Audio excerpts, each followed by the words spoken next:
Moi, j'ai un peu de mal à conclure, alors je dirais 2 ou 3 choses et je terminerai par une image qui me reste d'un film, parce que finalement on a beaucoup parlé d'images. D'abord,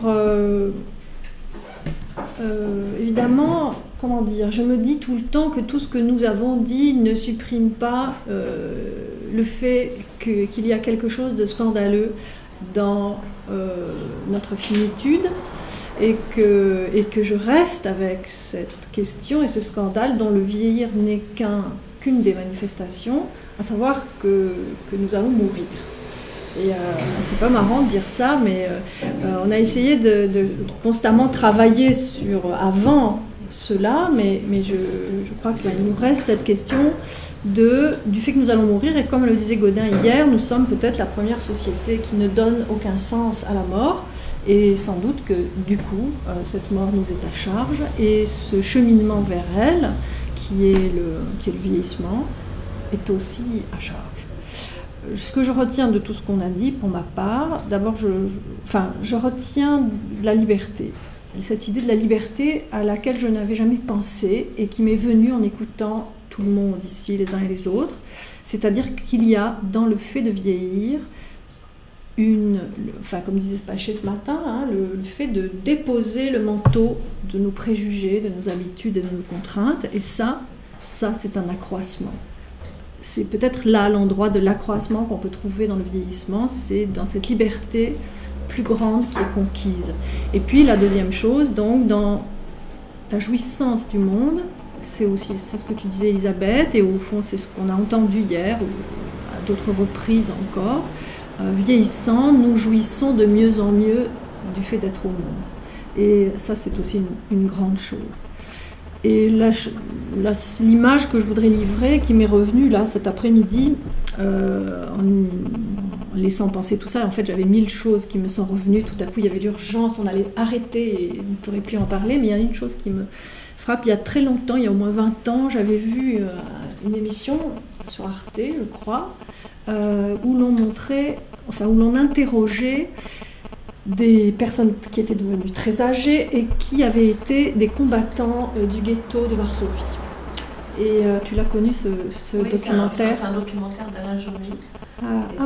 Oui, et c'était dans une soirée thématique à l'occasion de l'anniversaire de l'ouverture des camps, je pense. D'accord. Ou alors à l'anniversaire de l'insurrection du ghetto de Varsovie.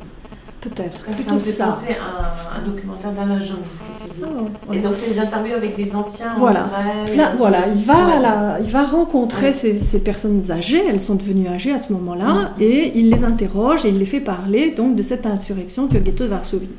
Donc c'est ça le sujet. Et en regardant ce documentaire, je constatais 2 choses. Que ces personnes étaient bien vieilles, forcément, elles étaient déjà bien vieilles, c'était ce qui était encore vivant pour cet événement qui avait eu lieu bien plus tôt.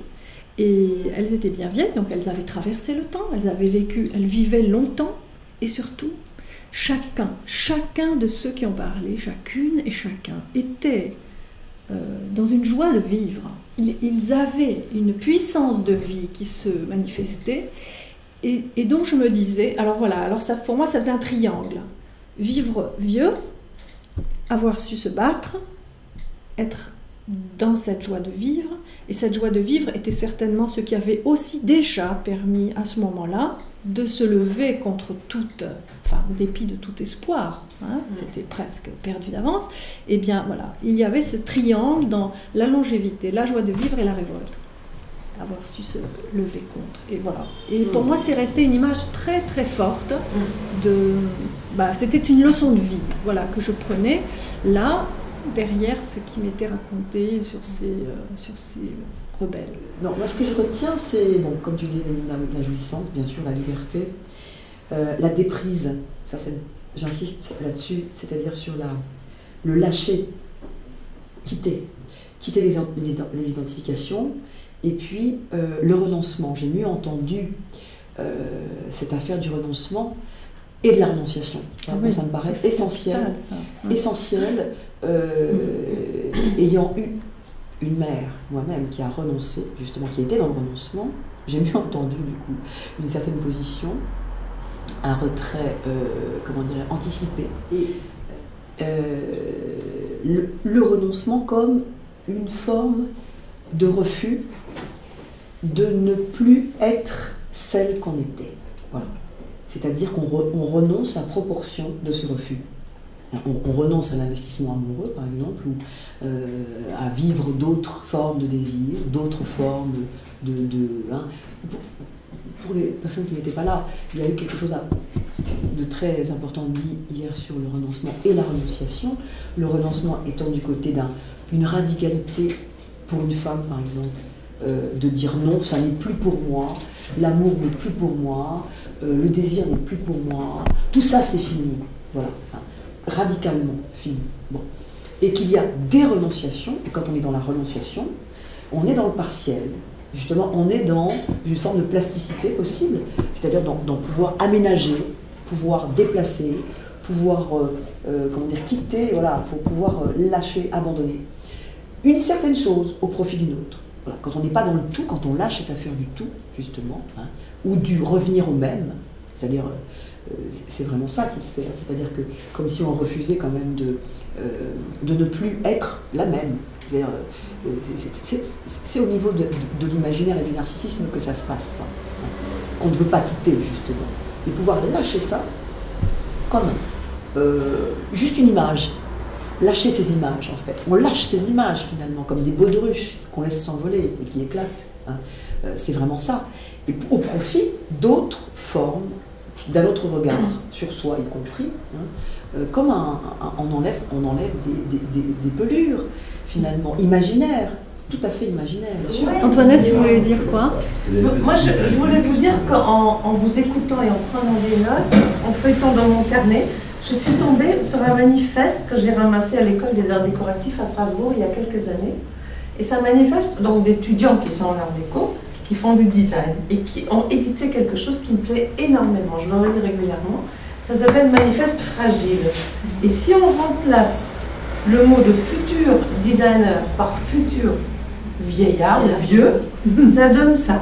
Nous, futurs vieux, sommes conscients des diversités bancales de nos activités.